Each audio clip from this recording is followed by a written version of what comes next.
कभी सोचा है कि वो असली वाली टिकने वाली खुशी आखिर है कहाँ? बस आज हम इसी सवाल की गहराई में उतरने वाले हैं। ये एक ऐसा सवाल है जो हम सबकी जिंदगी से जुड़ा है ना? ये एक बहुत ही जाना पहचाना सा और सच कहूं तो थका देने वाला एहसास है। ऐसा लगता है जैसे हम किसी हैप्पीनेस ट्रेडमिल पर हों, बस भागे जा रहे हैं पर पहुंच कहीं नहीं रहे।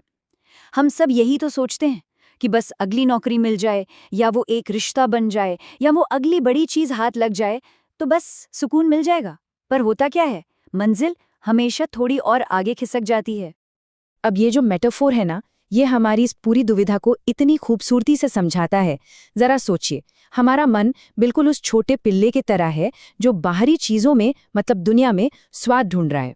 उसे पक्का यकीन है कि मजा तो प्लेट में है, जबकि असली स्वाद, असली खजाना तो उसकी अपनी जुबान में मतलब हमारे अंदर ही छिपा हुआ है।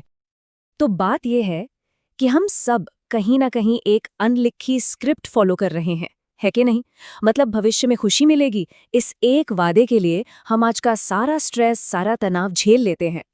पर मजे की बात यह है कि वो आने वाला कल कभी आज बनता ही नहीं। और ये जो चक्र है ना, ये हम में से ज्यादातर लोगों की कहानी है। जब स्कूल में थे तो लगता था यार बस एक अच्छी नौकरी मिल जाए, लाइफ सेट हो जाएगी। फिर नौकरी मिली तो लगा नहीं, एक अच्छा पार्टनर होना चाहिए। वो भी हो गया तो कुछ और। ये सिलसिला बस चलता ही रहता है और वो जो खुशी का गोल पोस्ट है ना, वो हमेशा आगे खिसकता जाता है। तो सवाल ये उठता है कि इस कभी ना खत्म होने वाली दौड़ की जड़ क्या है? चलिए अब उस मैकेनिज्म को समझते हैं जो हमें इस जाल में फंसाई रखता है। तो देखिए, यहाँ सबसे ज़रूरी बात समझने वाली ये है कि हम असल में किसी चीज़, किसी इंसान या किसी घटना के पीछे नहीं भाग रहे। हम तो उस खुशी के एहसास के पीछे भाग रहे हैं जिसे हमारे मन ने उस चीज़ पर चिपका दिया है, प्रोजेक्ट कर दिया है। असल में खुशी उस चीज़ में है ही नहीं, ये तो हमारे मन की ही एक कल्पना है, एक प्रोजेक्शन।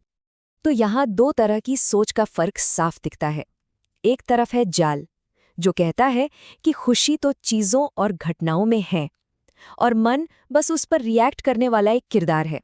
और दूसरी तरफ है सच्चाई कि खुशी तो हमारे भीतर से निकलती है, व्यक्त होती है, और मन बस उस पूरी फिल्म का एक शांत दर्शक है। फर्क देख रहे हैं, एक रिएक्टिव किरदार होने में और एक शांत दर्शक होने में। और इसी बात पर यह कोट बिल्कुल सटीक बैठता है।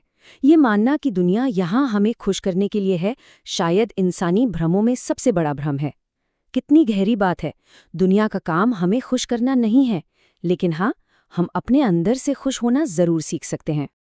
चलिए अब थ्योरी से थोड़ा आगे बढ़ते हैं और देखते हैं कि असल जिंदगी में ये बदलाव दिखता कैसा है। कुछ लोगों ने अपने अनुभव शेयर किए हैं, उनकी कहानियों पर एक नजर डालते हैं। डेविड डी का ये मेटाफर सुनिए। वो कहते हैं, मेरी जिंदगी ऐसी थी जैसे मैं एक पुराना पिकअप ट्रक चला रहा हूँ जिसके शॉक एब्जॉर्बर टूटे हुए थे, और अब मैं एक रोल्स रॉयस चला रहा हूँ जहां आप ऊबड़ खाबड़ सड़क पर भी चले जाएं तो अंदर कुछ भी महसूस नहीं होता। सोचिए कितनी बड़ी बात है ये। मतलब बाहर हालात कैसे भी हों, ऊबड़ खाबड़, मुश्किल भरे, पर अंदर की सवारी एकदम स्मूथ, एकदम शांत रहती है।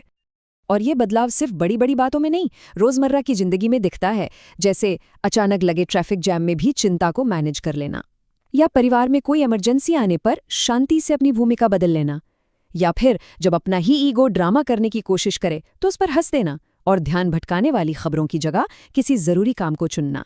ये छोटी छोटी जीत ही तो है। तो अब सवाल आता है कि ये सब होगा कैसे? तो चलिए अब हम कुछ प्रैक्टिकल हाउ टूज की तरफ बढ़ते हैं। ये एक तरह की टूल किट है मन की शांति के लिए।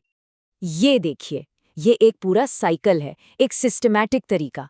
सबसे पहले सुनो और सीखो, फिर उस पर सोचो, मनन करो, उसके बाद उसे प्रैक्टिस करो और खुद अनुभव करो, फिर अपने अनुभव को एनालाइज करो और जो सीखा उसे लागू करो, और आखिर में जो बदलाव आए हैं उनका मूल्यांकन करो। ये कोई जादू की छड़ी नहीं है, बल्कि एक लगातार चलने वाली एक डिसिप्लिन प्रैक्टिस है। और ये एक तरह की एंग्जाइटी फर्स्ट एड टेक्निक है। मतलब जब भी कोई मुश्किल या तनाव का पल आए तो बस 3 काम करने हैं। 1, लंबी गहरी सांसें लेनी है। 2, मनी मन ओम शांति जैसा कोई शांत करने वाला मंत्र दोहराना है। और 3, इसे तब तक दोहराना है जब तक अंदर की शांति लौट ना आए और वो जो रिएक्ट करने का लूप है ना, वो टूट ना जाए। बहुत सिंपल पर बहुत असरदार। तो आखिर में हम कहाँ पहुँचते हैं? देखिए, ये समझना बहुत ज़रूरी है कि ये कोई 2-4 दिन का कोर्स नहीं है। ये तो सच्ची आज़ादी पाने के लिए एक ज़िंदगी भर की यात्रा है, अपने भीतर की यात्रा। ये बात मुझे एक बहुत ही चैलेंजिंग क्वोट की याद दिलाती है। मुझे ज़्यादा आरामदायक जेल नहीं चाहिए, मुझे अज्ञानता की जेल से आज़ादी चाहिए। सोचिए इस बारे में। लक्ष्य सिर्फ अपने दुख को सहने लायक बनाना नहीं है, लक्ष्य उस दुख से ही मुक्त हो जाना है। और यही इस पूरी चर्चा का सार है, इसका निचोड़ है। सच्ची खुशी जिंदगी के उतार चढ़ाव में नहीं मिलती, वो तो मिलती है उस ज्ञाता को जानने में, यानी उस स्थिर चेतना को, उस अवेयरनेस को जो इन सब चीज़ों का अनुभव कर रही है। एक बात तो पक्की है, खुशी को हम जहाँ भी रखने की कोशिश करते हैं वो वहाँ टिकती नहीं है। तो सवाल ये है कि इसे ढूंढेंगे कहाँ?